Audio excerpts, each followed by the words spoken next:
8.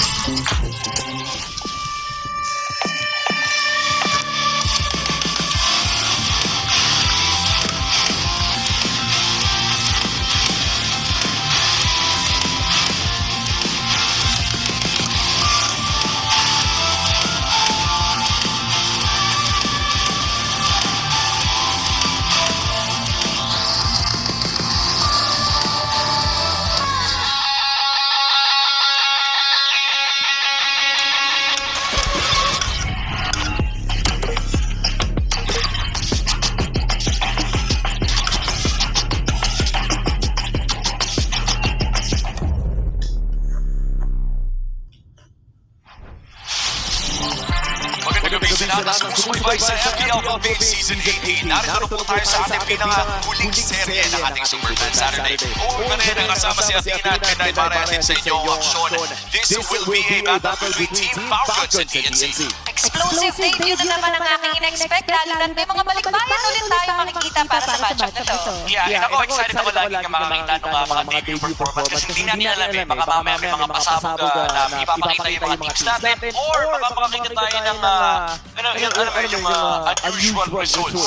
Lagi ko naman inaabangan every season. Tama ko yung mga rising rookies, mga batchmate ko. Sakto sa atin na ngayon ay fresh from a victory Team Falcons. Ang kanilang mga kalaban ay mga rookies mula sa TNC Pro Team na bagong revamp. Kinuha mula sa MPL ang mga manlalaro na ito at ngayon nakatesting na sa entablado ng MPL. Ilabas ang lakas, itaas ang lakas, ngayon nasa lakas na sila ng Pinasa.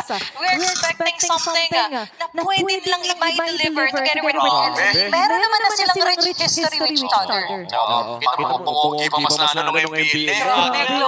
Jersey, kita mo sa picture, yung pagtanda, yung pagkapaldo, yung nag-iiba yung jersey, kaso ano siya, Zen. Ako, panahon nung Curim pa yung pangalan niya kasi ang angas eh. Kasi naman sinasabi ka, di ba sinasabi ni Mangas, fan lang ako ng Curim. Oo, ako siya actually, lalo ng Curim siya yung from the islands at sa Dumayo para i-pursue ang kanyang MLBB career. And I'm happy to see him debuting alongside Ben na kanyang nakadapat na season ng Grand Finals ng MTL. Super Marco Snowballing, super importante na to.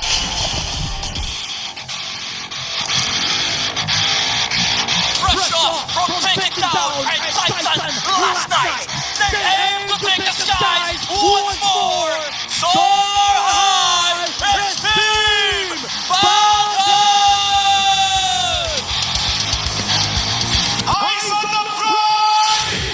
The ashes of the past are sweat and gone. Now they are renewed. Phoenix Army! Make some noise for Team NC Pro Team!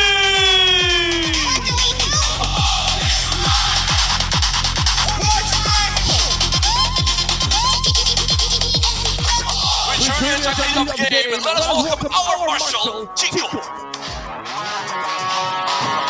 And head coaches for Team Falcons, Coach Budi.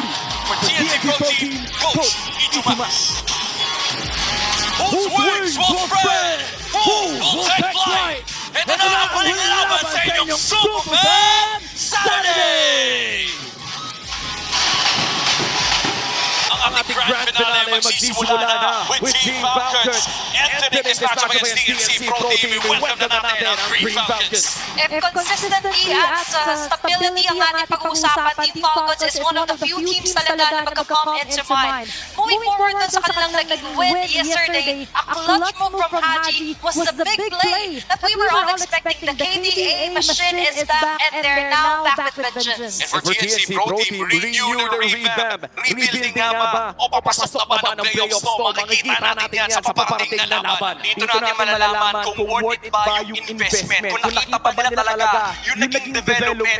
And sa karamihan naman ng mga bagong players na pumapasok dito sa FPL Philippines, natetesting talaga sila. Pero for TNC Pro Team, alam natin malaki yung pressure na dala-dala itong team na to. Sa totoo lang no, TNC Pro Team, ang dami na natin nakita ang ups and downs. Hopefully this time around, ups na ang ating makita. Puntahan muna natin ang ating Smart 5 GP test. Sa mga fans ng Team Falcons, yun, maraming salamat sa pagsuporta niyo sa amin. Tuloy niyo lang yung pagsuporta niyo sa amin at lalo pa namin gagawin. Siguro gagawin lang namin yung ginagawa namin sa practice at huwag kaming madadala sa pressure. Sa mga Phoenix fans dyan na sana walang sawang suporta kayo sa amin, guys. Gagawin namin every match. And salamat sa mga sumusuporta dyan. Thank you sa time nyo. Ingat pag-uwi nyo, guys. Sa mga kalaban ko, good luck sa atin. Galingan natin. Pakita natin ng magandang laban yung mga fans natin. Mga bago ka, pero mga lumang default na sagot PR rin. Maraming natutunan sa PR training ang ating mga rookies para sa season ito.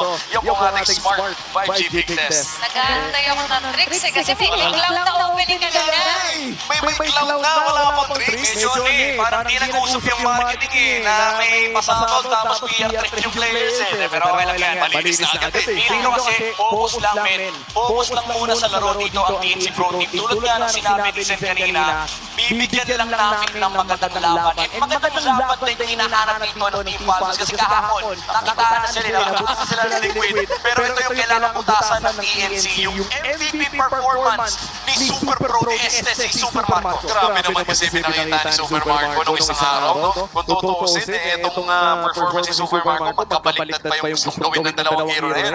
Isang late game powerhouse na plot, tapos isang early to mid game marksman na Brody. Pero parehas na nalalaro ng parehas na efficiency. Grabe yung mga bangs dito ni Super Marco. Gusto lang kumaka kahit siya. Napapakiti. Magkakabala na yun yung mga picture. Magkakahulma no? Isang tao lang yun. Diba? Tapos ang panahon niya, wanted lahat. Lagi na lang wanted si Mr. Bulletproof. Diba? Ginagaya ni Daddy Owen. Ginagaya ni Daddy Owen. Ito, to be fair, ang ating Falcons na pinapanood natin ngayon, talagang sobra-sobra na ang banding yan simula season 10 pa lamang ng MPL Philippines. Tama ba ang aking pagkakaalala? Naging magkakampi ba sa pre-AP pre ang si Joe din kasama o hindi nagkakabantong mga to? So far parang hindi, pero double check ko talaga. Hindi ata yan. Season 9 na ata si Joe din. Si ano yung Saksa Jago. Si Saksa Jago pala. Pasensya na. Matagal na rin. Ito, first game. Falcons ang pipili ng kanilang blue side. Expanding Rivers ang mapa na kanilang pinili bilang home team.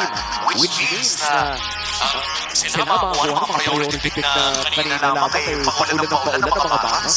Para sa Hirara, Melissa, minsan Atlas, makikita natin kung ano ba yung mga either tracking style ng mga teams natin kasi may mga nakikita na tayo parang comfort lang. May mga nakikita naman tayo na sunod sa meta. And kanina nakita natin yung parang trades na nangyayari between blue and red side. Yung blue side kasi talaga madalas ang bibigyan ng problema yung red side. Ang trip nila man-counter. Tsaka nag-reflect yan heavily sa first 3 games natin ng first match. But way forward dun sa second match natin, nag-iba yung tugtugan diba? Nagkaroon ng switch onto the sides. Plus yung maprayo natin na wala pa rin ng Dangerous Grass in Expanded River.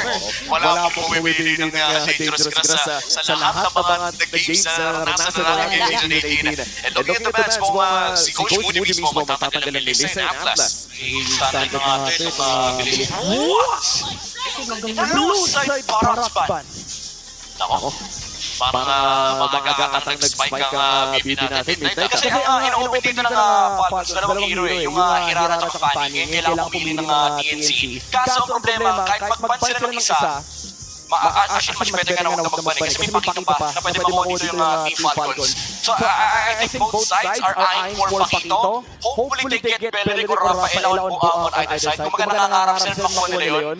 Pero if ikaw TNC, hayaan mong lumusot yung Fanny kasi pwede mong kunin yung Pakito, Rafaela or if kunin nila yung Pakito sa side ng Falcons, hawak mo yung Fanny, Rafa. Yun. So, technically speaking, parang pareho silang yun yung pinipid for. Doon sa circle kung sakali. Pero umiba yung tuk-tuk dito, biglang tinan para nila Coach Ed ng Max and Fanny. Oh my God, libre yung Pakito. Ang best trade scenario dito for TNC is kailangan lang kunin yung Beleric Rafa, ang problema, makakahawak ng Valentina dito yung Falcons. So dito yung Falcons, I think sobrang taas ng incentive mo to just get the Pakito here. Unless gusto nila mag-hirap, pero there you go, Pakito. For TNC, they have to go Beleric Rafaela. I don't see any other way to get out of this trade kasi ang next nasa hierarchy ng trade is Rafaela Uranus. And tignan natin nakukunin na ba ito ng TNC Pro Team? The Beleric is available, pero kung blue na nila magiging choice of hero, isa ito sa mga rare na maagang blue na nakikita natin ngayon. Vivek sana ha? Kasi pag nag-graph sila, di na pwede mag-gusto. Sobrang willing ngayon ng TNC na i-open na pa rin yung mga likes of Beleric dito. Even Eudora. And yung Valentina nga na route ay possible pa rin for Team Falcons eh. Feel ko nga ito eh, classic Beleric Rafa na ito eh. Huwag na lang yung overthink eh. Kung ayaw ng Beleric Rafa, kunin nila yung Uranus Rafa. Walang gagawin yung blue dito sa top. Siguro yung blue, masyado lang nila makakapinin kasi ina-expect na nila yung Beleric from Team Falcons. But again, there's so many other options for Team Falcons to go for. Kaya nakagahan ako sa blue pick. And sa ngayon, parang namin natin nakikita mga kakaibang galaw. Pero ito hindi na ito kakaiba. Pinag-usapan natin yung Rafaela and Beleric. At hinanilaki na ng Team Falcons Red 3 para dito sa TNC Pro Team. Standard din for Blue Side kasi I think na-realize ito ng teams ng MC nung GOTF na itong Blue Side picks na nakikita nyo ngayon, kaya siya standard kasi if you're Red Side, what do you ban? On second phase, flex yung Pakito, flex yung Beleric, flex yung Rafaela. Hindi mo alam kung anong tatanggalin mo unless kapag may line up, may direct counter. But then, you're not using the red side bans to make sure that your next two picks are safe. Kumbaga, nakuhula ka lang kung ano pwede lumabas sa blue side. Oo, kaya tinatanggal mo lang yung ayaw mong kalaban in general. And that does force the hand of Coach Eto Max kung sakaling ang mangyari yun. Now with the red 3 pick, ang kukunin dito ng side ng TNC Pro Team ay Claude, a very safe late game marksman. Mukhang hindi papalag masyado sa early game ang TNC Pro Team.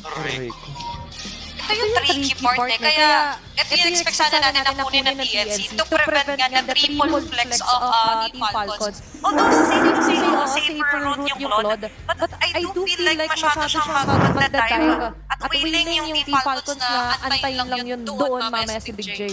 Sobrang daming problema ng TNC. Kailangan nila isipin yung Brody, kailangan nila isipin yung Clint, kailangan nila isipin yung Ruby. Ang dalawa lang pa nila. There's already 3 heroes na kailangan nilang isipin. In fact, kahit yung jungle, kailangan nilang isipin kasi yung Pakito pwede pa ilagay ng gold lane. What is this ban? Wow, Moscow ban. Coming in for TNC Pro Team, ayaw lang nilang palagan. Ang mga iwilang late game marksman mula sa TNC, ay mula sa Team Falcons, maybe even limit Super Marco. May option pa rin naman dito na lumiko sila sa mga favorite picks ni Mark, mga Brody pa rin. Although the Moscow has been removed. Ruby. Oo, may Ruby route pala here para sa Falcons sakali. Dahil nga, hindi pa na natin sure kung ano nga yung roles ng first 3 picks nila. Alam mo kung Falcons ka, tanggalin mo na yung Novaria para wala kang problema. Novaria, either Novaria, Valentina, those two medias, kailangan lang tanggalin ng Falcons. Wala silang pakita sa Selena, honestly. Kasi meron silang Rafaela. Oh, Eudora. Kahit naka-Rafaela na sila. Baka, siguro ang isip nila, baka pwede pa nila i-flex yung Beleric into XP, tapos lagay nila yung Eudora sa roam. Eudora. Yung Rafaela sa roam. Kaya nila tinanggal yung Eudora. Very interesting turn of events so far. Para sa opponent, taking away the Lilia as well. Mukhang malalim ang hugot dito ni Coach Eto Max against Team Falcons. Now final ban para sa Team Falcons. Huwag natin kakalimutan na red 4 priority ang TNC Pro Team dito. Baka doon natin makita yung winning pivot dito ni Coach Eto Max. Yeah, but it's just two heroes honestly. It's Valentina and Valentina at Novaria. Na option no para dito kay Ben. Yung dalawang yun pa yung specific na ginagamit namin. Iba rock world hero kasi sa MDL. Hindi naman problema sa kanya hero po kasi siya yung isa sa mga huling players na nakataglaro sa global ban before it was entirely removed. Kasi road to M8 na rin yung mga kuya natin. So wala ng global ban pero siya yung mga huling batch na nakadanas doon. Ibig sabihin yun, yung mga bago sa mga MPL, parang pagsasabihin, hindi nyo nga nakukutan yung global ban. Nung panahon lang naman. Nung natin yung global ban. And tinanggal yung Novaria and they pick up the Alice. I think if your Falcons go Ruby here. You go Ruby and then maybe Ano ba Ano ng gold lane? Hindi, lagay mo yung Ruby sa... I think pwede nga yung Ruby XP and then maybe Clint slash Brody sa March. Oo. Kasi pwede na pinagdagdag pa rito eh. Okay na naman itong Rafaela for me, especially yung duo nila, super strong na compared to what TNC has. Kasi sure na tayo na yung Blue yung magiging role here for Zen. Oo, tsaka yung clue na ito, no, parang katulad nga ng sinabi ni Midnight, parang wala naman kasi talaga gagawin masyado sa mga bearing ng mundo. Last two picks is that going to be the Clint and the Brody for Super Marco. Oy! Oy! Pakito! Okay. With the no, with the good team, Marco. Ay, it's a good na Golden ito. Paki. And kinuha na nga yung Vexana, yung hinahanap natin hero kanina. Now for TNC, you're looking for a mid laner that is good against Rafaela and Vexana. Again, Valentina yung number one option dito. If they don't get the Valentina, they lose the value of the mid lane. Let's see kung yun ang mga ibibigay dito kay Vin. Sa solo na actually kanina ng pala, nagkaroon na tayo ng Vexana Valentina. Kung saan yung Vexana pa rin ang nanaig kontra sa Valentina na yan. Yeah, kasi stable naman siya eh. And to be honest, mas napapabuti nga sa kanya. Kaya nakita ni Midnight na nagkaroon ng blue. Yung Vexana option ay open na open. And it's going to be another Angela before we close of the day. Oh, Gerara Angela na naman. Katulad nung nakita natin sa Smart Omega kanina sa kamay ni Ryzen at Berziva. Parang nagkakaalaman na kung sinong magkakascrim. Okay, para sila lang yung nagka-trade ng info. Medyo TC in a way. Yung Angela pick up dito ng TNC. Yes, Angela mid. Angela mid, yeah. It's gonna give them a lot of utility in sustain. The problem is, look at the composition of Team Falcons. It's a Nolan and Pakito. These two heroes, they don't stop in the early game. Medyo tricky for me yung Angela Mid. Kasi nung last na nakita ko nga to, nagkagal sa MDL, Global Ban, hindi siya nagkaroon ng sobrang super success story. Ay, oo. And abukod siya dyan, huling beses na nakita ko rin yung Angela Mid sa MPL Philippines. Parang Falcons pa nga naglalaro nun at Smart Omega na napakatagal na rin. And at this point, GNC Pro Team debuting something new sa kanilang debut match in Season 18. Napakatapang ng TNC Pro Team up against Team Falcons. Welcome to game number 1. Pasok na tayo sa Land of Dawn. Ito ang pinakahuling serye ng ating Super Fast Saturday para sa pinakaunang linggo ng Season 18. Mapuwersa kaya ng TNC Pro Team ang Falcons sa maging 1-1. Ang hirap na ang hirap isipin ng win condition ng TNC kasi look at the lanes. Falcons already has the Pakito into the Blood. That's already a winning lane para sa Team Falcons. And then you look at the mid lane, panalo dyan yung Rafaela and Vexana kasi napakabilis sila mag-pass kayo. Hindi kaya ng Blue yung Vexana. You look at the jungle, mas mabilis yung jungle speed ng Nolan, and then you look at the XP. That's probably the only lane na pwedeng masabi ng TNC na okay kami dito. Nakikita na natin na outpace talaga. Okay, it's going to be immediate first blood. Actually, inisip ko pala na first blood sila. It's either Vin talaga or si Zen eh. And given na sabi nga natin, wala talagang magagawang masyado in the early game yung ganitong duo-mid para sa TNC. Oo, sa ngayon, pupunta muna tayo sa maikling boss. That was the first blood na mapupunta sa kamay ng Team Falcons. They had access to immediate burst damage na nakita din natin agad-agad in the first 2 minutes of the game. And ano bang nangyayari kapag na-0-1 agad ang Blue ng maaga? Pare, yan, nawawala ng... I mean, hindi mo siya nawawala ng silbi, pero nawawala ka ng value sa first pick kasi hindi ka mag-level 4, tapos ma-delay pa yung timings mo. And ang maganda naman kay Glue is pagdating mo ng late game, basta may konting items ka, nakakabattle ka pa rin. Unfortunately kasi, may Vexana. Kailangan mo ng items, kailangan mo ng Radiant Armor. In fact, kailangan mo ng Immortality dito sa game na to. Kasi kapag tinignan mo yung heroes ng Falcons, kaya ka i-burst from 100 to 0. Oo, tsaka yung crowd control layering din ng isang Vexana ay talagang napakalupit kapag pinaris mo pa sa mga ibang hero din na hawak ng Falcons. And ayun na nga, ating MPL community. At Bebe Time Saturday talaga tayo. Sunod-sunod talaga eh, no? Bigyan siya sa mga super fans natin. Yung iba, since match 1 nandito na eh. Oo, since match 1, tapos siyang, kumbaga nagmerienda lang, tapos bumalik din ng nood ulit. And ito yung nakakatuwa, no? Even na already, around 8 o'clock na ata ngayong oras na to. Tama ba? Mali ata ang aking oras na. 7:40, yan. Ang ating time check. Ang ano tawag doon ay makikita talaga natin na sobrang passionate pa rin ang ating mga MPL Superfans na suportahan ng kanilang mga teams. And of course, yung mga VIP ng ating mga teams na nanonood sa harap. Biruin mo, no, yung cloud kanina. Ang lupit eh, sana talaga may tricks. Yung TNC, daming ano, no, daming guest. Nandiyan pa si, ano, si Madam, si Tintin Loresto. Ayan, MPLSG host. Grabe ng mga Pinoy kung saan napupunta. International. Hindi pala ako pwede magsalita. Grabe yung mga Pinoy coach. Wala ako pwede magsalita. Na-realize ko din lang eh, nung sinabi ko eh. Kasi may first-hand experience, may first-hand makukulik ng dira. Sabi nga sa mga artist natin. Ayan, sige. Thank you, Chico. Nagbabalik po tayo sa Land of Content Game number 1. Back to the ball game. Oh no! Okay, medyo naman lang si Owen. Chase down ang Pabin. Medyo nag-backfire yun. Oh, pagka-flicker, cooldown eh. Cooldown yung first kill eh. Sinubukan niya i-base kita kasi may heal yung Angela eh. Parehas sila may heal eh. Eh, Parang ano na yun eh, no? Yung mga konting gembot na alam mo nang hindi mo na uulitin. 30 seconds, lalabas din ang pinakaunang pag-go. Walang flicker para kay Ogwen. But the same could be said para kay Vin. Pero muna, kailangan muna ng mga ganitong mga tumbling ni Zaida before they could totally extinguish yung first turtle. Pero ito na yung ano eh. Ito yung malupit yan eh, yung kapag...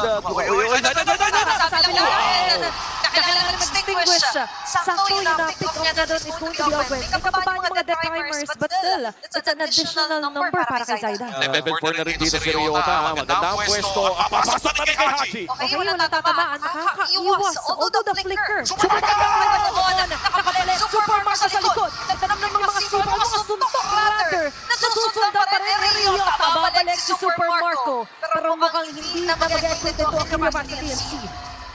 Team Fagos just understanding their timing. Even though nag-start yung third sequence na yun ng pangit na parasahan si Owen na force out yung flicker ni Haji. They overstepped their boundaries. Akala nila kaya nila yung glue kasi nga hindi kaya nung glue labanan yung Vexana. Pero napunish sila ni Zaida. But even then, Super Marco rotating towards the mid lane. Ang lakas ng pakito at this point. Uy! Alfonso! Kurado si Zaida! Natamay pa si Vena! Going to give two immediate takedown laban sa Phoenix Army! Wala pa per match pero nagpapaputok na ang Team Falcon sa mid lane. Yung ka-six-man. Hindi na nakareact si Zaida, men. Ito yung problema eh. Nadamay ka siya sa glue pick kanina. Gusto lang naman yung mag-falling maple. Paglabas niya, pumutok yung mga glueless. At grabe din kasi yung damage. Yun yung damage calculation talaga yun. Nakaramdaman talaga natin. Pati na rin yung sakit na binabato ng Super Marco. Kay Jones, isang sapak na lang.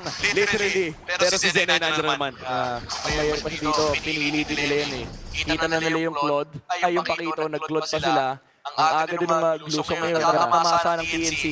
Yung downside ng kanilang draft. Yes, they have late game, but the question is, can you even get there? Looking at the composition of Team Falcons, ang lakas ng kanilang capability to just snowball in the early game. Tingnan mo yung form ng Nolan, men. Ang dami yung what he is doing. Nagputuwas sa mukha, yung fracture at sakto pa. Yung ganong klase mga silip, immediate takedown, even the tangiers of them all, ang bilis tunawin. Oo nga eh, nakakuha pa sila ng Torre doon sa may bandang ibaba, mga shields. Pati na rin yung konting chip damage. Lalabas na rin ang pangalawang pagong nakagaw pa nga ni Super Marco. This is a tragedy para sa TNC Pro Team so far. Ang malala niya, 600 damage din eh, Holy Baptism. Sure yan eh. Kumbaga hindi sure na layup naman nung suntok, kanila pa yung forward buff. Ang nakakaawa dito si Zaida, men, hindi siya makapag-farm. Ito na ata yung pinakamalungkot na Hirara. Since yesterday, ang laki ng lamang ni Kyle, 1.5k, 4 minutes in, hindi sila makahanap ng Oh no! So, immediate na naman yung policy para sa Team Falcons. Pero knowing walang nakuha, it's just pa yung makukuha ng Falcons. Oh, must have been miscommunication on the side of TNC Pro Team. And with that, ay pupunta naman tayo sa isang boss. So far, lumalaki na ang kalamangan ng Team Falcons dito sa ating game number 1. And I think that was around 5,000 or 4,000 before we entered boss. Grabe na sa mo makikita yung ganitong klaseng play, yung Holy Baptism sa mukha. bihit eh, no? All of baptism lang eh. Maraming mga na-waste na initiations from Riot as well. Pangalawa na yung nag-throne of na walang nakaka-catch from side Falcon. Medyo malungkot no, if you are TNC Pro Team, considering na naghahanap sila ng isang winning fight sa laban na ito. And parang yun din kasi inihintay nila, yung isang ano lang, isang panalong team fight para makakuha ng quantity dito yung Kirara.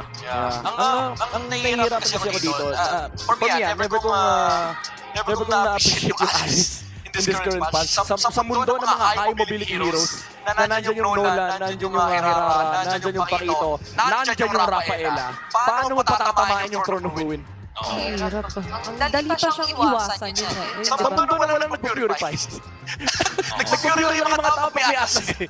Kaya nga eh, itong Alice to sa ngayon ay nakikita naman natin na nakaka-survive kahit pa paano, pero again, they have to land their ultimates, they have to fight the fights na sila ang makakuha ng pagpapanalo. And sa ngayon for Team Rocket with PH, nakikita talaga natin na tuloy-tuloy yung mga pick-ups nila. Nabanggit mo kanina Midnight na ang laki na ng kalamangan ng Nolan na ito compared to this Hirara. And when we talk about Nolan, how exactly a snowball Nolan could take over the game? Kasi Kaya sa Nolan in this current patch, yung mga junglers kasi, they have to choose either farming or fighting. Si Nolan kasi ang dali gawin ng first lane para sa kanya kasi napakadali mag-burst ng green camps. So ang idea is, either way, kung lalaban ka o mag-farm ka, kay Nolan, yes lang yung sagot dun eh. Pag nakakasya siya yung hero na pwedeng burst, i-burst ko. Pag nakakasya siya yung green camp na pwedeng burst, i-burst ko. Hindi yun pinili eh. Yung hero kasi parang, gagamitin ko base skill ko para mag-green camp kasi kapag ginamit ko, wala ka panlaban sa green lane. Yung Nolan, dadaan niya lahat yun eh. Yes and yes eh.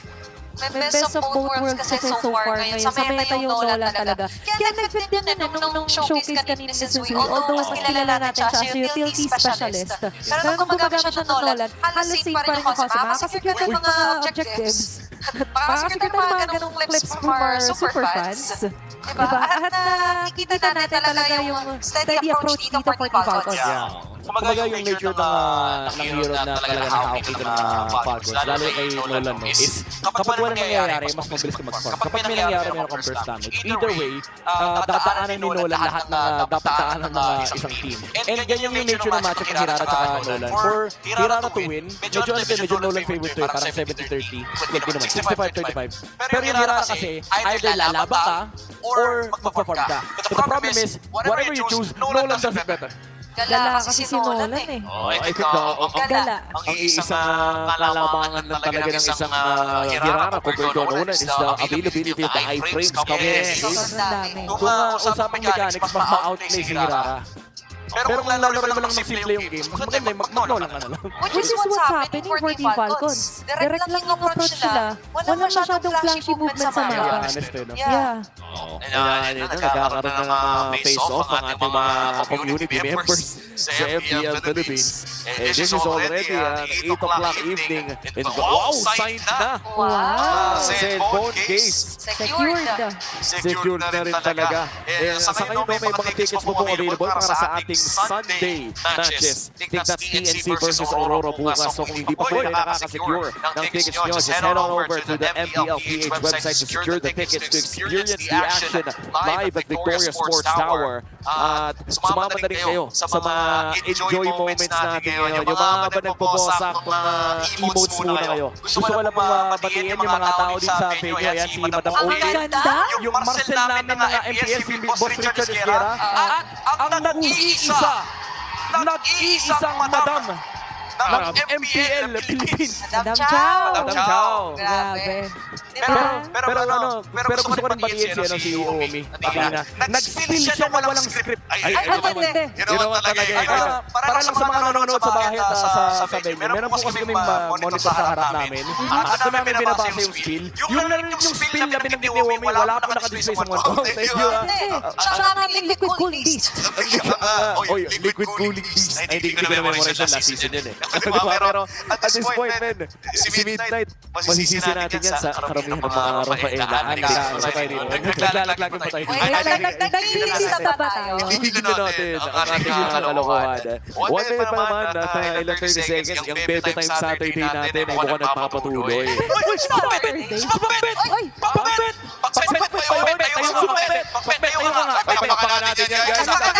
Ang ganda ng run ni Coach Pakbet sa international, guys. Grabe yan si Coach Pakbet. Bakit wala sa harapan si Coach Pakbet? Alam mo, pag-landing ko, di ba, nagpunta kami Kazakhstan. Pag-landing ko, ang unang tanong sa akin ni Pakbet, kumain ka na ba? Grabe! Alam mo, mabait yung tao pagka ganyan eh. Yung unang iniisip, hindi kung ano yung well-being mo. Kalusugan. Healthy naman ang Pakbet talaga. Ako naman, gulay yun eh. Sobrang nutritious. Ayaw mga buff.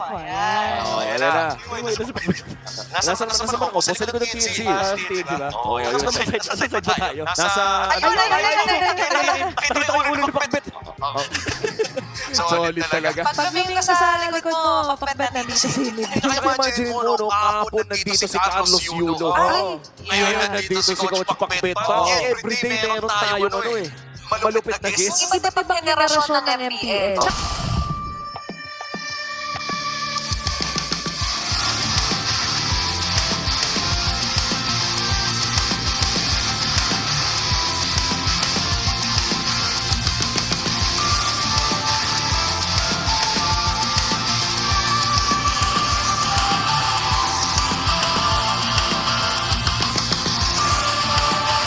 Yung mga nasa likod ng production na tinuro sa tama kung ano-ano. Again, ipapasama tayo muli sa ating game number 1. We're 4 minutes in, almost 5 minutes in. At mukhang lalaban agad. Okay, ito na yung background with a third of our 6-6-1. Ensuring a kill here onto Zyda. Sakto.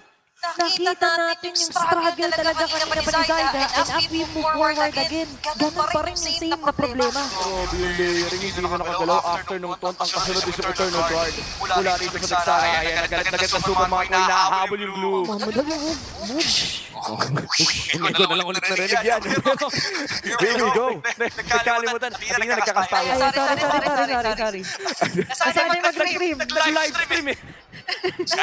By the way, Skypiercer versus para dito kay Kyle 5 minutes in, which means na yung mga susunod na kills nito ay magiging mas high value pa para sa Team Falcons as they go on to secure a 6,000 gold lead kontra TNC Pro Team. Pero ang good news dito, mukhang makakapag-purple buff dito yung Mirara. Hindi na siya mahahabol. Kaso problema, may trade naman. Tingnan mo, again, ito yung binabanggit natin kanina eh. Walang paki yung Nolan eh. Lalaban ako o magpa-farm ako. Sa Nolan, lalaban ako at magpa-farm ako. At kanina pa niya ginagawa yun. Kaya naman kung titignan natin ang gold na hawak dito sa Zyda compared kay Kyle ay doble ang hawak ni Kyle. Level 11 versus level 7. 6 minutes in 4 level gap in the jungle. Madugo yun para sa isang Mirara. Knowing na yung buhat factor talaga sa kanya natin asan. Kasi yung Claude, nagkaroon na siya ng lane na sobrang hindi nilalaban. At katulad niyan, even with the Nether Guard alone, ay kaya silang i-disrupt sa whole process nila. Grabe, imagine mo, sinubukan lang bigyan ng Krabby Patty si Pakito, baka nangangailangan ng protein. May kagad, may EG Boy kagad na pabagsak. Kasi alam nila, every time nagagamitin ng Glue yung second skill, burstable siya mula kay Hagi. And naging maganda yung response naman nung Glue na Filmmaker at Takakit kasi mamamatay si Zen dun eh. Tsaka parang damay si Civilian Back, may katabi siya. Nakita na natin kanina, makakataka si Zyda. Okay, ito pa yung ibang sila na tatama. Hindi makakalas si Zen. And with that, alam nila kahit mag-flicker, ahabot. Kasi nag-flicker pa si Flap. And ang problema, nagamit yung dalawang passes si Zyda. Pero pinili ng Falcons yung safe route. Napatay na lang yung natitirang hero, tapos kunin yung tower. At least ngayon, may flicker pa sila for the next tower. Actually, 7 minutes pa lang kumakalas ka sa base. Yung Team Falcons, mid lane and bottom lane na lang yung natitirang may torre sa labas ng base ng TNC. Grabe kahit sumayos si Ryota. Every move that he makes, Falcons is always there, and showing a kill again is he going to be Kyle. 6-0 sa kanyang Mulan. Nakakatakot dito, Skypiercer stuck na yun, yung unit niya ngayon. So tuloy-tuloy lamang ang pag-snowball para dito kay Kyle now. Holding around 7,000 gold compared to the 3.4 ni Zyda. Medyo manabok for TNC Pro Team to win this early to the mid to the late game. Kailangan nilang patagalin itong laro. Gusto patagalin, parang hindi yun yung plano para sa Team Falcons. Falcons. Lakers are surrounded by Riot. An easy kill for Falcons. Ayaw pahingahin, men. Binabantayan, minumuhan ko lahat ng moves dito ng TNC. Jom! Hindi siya nakita. Kita pre! May gamay Habulin yan. May Rafael yan. Aabutan nila yan. Kaya makakauwi si Jom dito. Matatanggap nila yata yung kapalaran niya. Each and every bush. Nandiyan ang Falcons. Pinaliligiran na siya. We will go down again and Kyle with a godlike kill. Ito yung inevitable kapag nakapag-snowball ang Falcons. Hirap makipagkagutuan sa taong may Rafaela. Oo, abot na abot ka basta makita ka eh. Sabi ko nga kanina minumura lahat ng galaw. And yung nabanggit ni Athena, every move they make, sabi ng Falcons, I'll be watching you. Nakasunod din lagi eh. Nakatali na sa TNC Pro Team. Ang mga ginagawa ng minsan nga, makikita natin na Wala na naman doon. Talaga naman ito yung fashion statement ng Falcons. Fast moving. Tsaka itutuloy pa nila papunta sa Lord na ito. Mid lane ay kukunin na rin nila. Nagsosolo na si Kyle doon sa may bandang Lord. At mukhang sosolohin din niya yung purple back ng Irara. Grabe, yung ginagawang moves dito ng Falcons. Falcon Express. May bagong meta na naman silang kinecreate dito sa kanilang ikot. This is one of the most dominating games so far. At day 2 pa lang tayo ng MPL Season 18. Parang kung huling beses na nakita ko to, ito rin yung ginawa sa kanilang team Liquid kahapon sa isang panalo ng Liquid sa kanilang serye noong day number 1. Agad-agad din napuputok ang energy shields dito sa may bandang iba. Pero pa ipopoblimahin pang Lord sa gitna ang TNC Pro Team. Kung late game lang naman yung usapan, may hamok naman silang Claude. Pero ang tanong ni Midnight na kanina pang binabato ay aabot ba ng late game to? Ayun yung problema kasi for TNC, gustuhin man nilang paabutin. Red Ribbon but Falcons, lalo na they have all the resources, the damage, the setup, and as well as the Lord onto their hands. At makiti-take down pa nila yung mid-lane berserker for TNC. Wala na sa court nila yung bola. Yung kapalaran ay nasa Team Falcons na. Hirap ito. Again, it came from the early snowball. Yung ingredients na meron dito yung Falcons, it's meant to just completely obliterate the early game. Sino ba kasi nag-sponsor itong Pakito Rafael na to? Oo nga, at sa ngayon, si Zen nandun. Wow! Kasasabi lang natin, tumingin ka ngayon! Dito si Joe, pero it's too late na yata. Susunod siya dito nila Super Mario. With the Black exhausted. Coming with the triple kill. Isama nila pa ng Dumetan. It's going to be Zaida. But this is the end as Team Falcons closes it in. At tatapusin with a laban. And again, one win. Ang pangatlong sila ng laban na ito. Dominant win para sa Team Falcons. A very short game 1 para sa seryeng ito. Kung tutusin mga pare, parang yung last play ng TNC Pro Team kung hindi siguro taking gold lead, that would have been good for them. Yeah, maganda yung nahar ni Zen. Kaso again, hindi enough yung sa kanilang sangkap. Hindi lang i-owen lahat ng damage na binata nila. Pagpasok nila ng base, puro full HP pa yung Falcons. Nakakatakot talaga no, when you're looking at an early game-centric lineup like this na kayang mag-snowball. All the way from blue side na nakita natin na paulit-ulit ang ginagawa ng mga professional teams. Ito na nga tayong makapagong recipe for success. Look at that burst damage na hindi na pwedeng mag-split-split sa harapan ng Vexana itong blue na ito. Napanish nila ganun todo itong early blue pick ng TNC. And because of the jungle trades, nung nakuha nila yung Pakito, na-flex nila yung Nolan up until the very end. It allowed Falcons to have this incredible high-tempo lineup with Rafaela. And pati na rin yung Vexana na may additional stun, additional burst damage. And ang ending ng story ng game na to ay pinarman lang sila ng Nolan at pinagpapatay sila ng Nolan. Yeah, we get the idea na TNC gusto nila stretch onto a long game itong game number 1. Pero problema kasi so far, puro fast-pace ang mga nagiging composition. Lahat ng games so far dito sa MPL. Ating MVP for game number 1. Kyle on his Nolan performance na buma-Brazilian dance. Ibang klase talaga mag-celebrate ang Team Falcons. 12-0-2 sa ating game number 1. Kakaiba yung pinakita niyang performance dito. Mahirap talaga kalaban si Christopher Pare. 1K GPM. 1K GPM, highest of this season. Alam mo, last season napakahirap i-break niyan. Pero kasi nabang yung mga green camps. So very normal dispatch yung mga jungler na nag-break ng 900 GPM, 900 plus. Pero ang hindi normal dito is yung ginawang green camp yung mga heroes ng TNC na ultimo isang fracture lang patay kagad. Ang hirap na naging buhay talaga ng TNC, di ba? That was an easy farm for Kyle, to be honest. Kasi alam naman nila hindi agad makakarespo. Even with Jom na sumama ng early, what can Aklot provide, di ba? Ay, again, pag early game, no, talagang na-nerf din kasi yung early game damage na pwedeng ibato ng Claude. Kaya naman when we look at what happened sa larong ito, hindi talaga masyado makapanag ang GNC Pro Team. Sa early game fights na nakita natin, meanwhile for Team Falcons, si Super Marco, kung di ako nagkakamali, ay maaga pa lang ay nagdadive na siya sa mid-lane turret. 836 yung level 15 ni Kyle.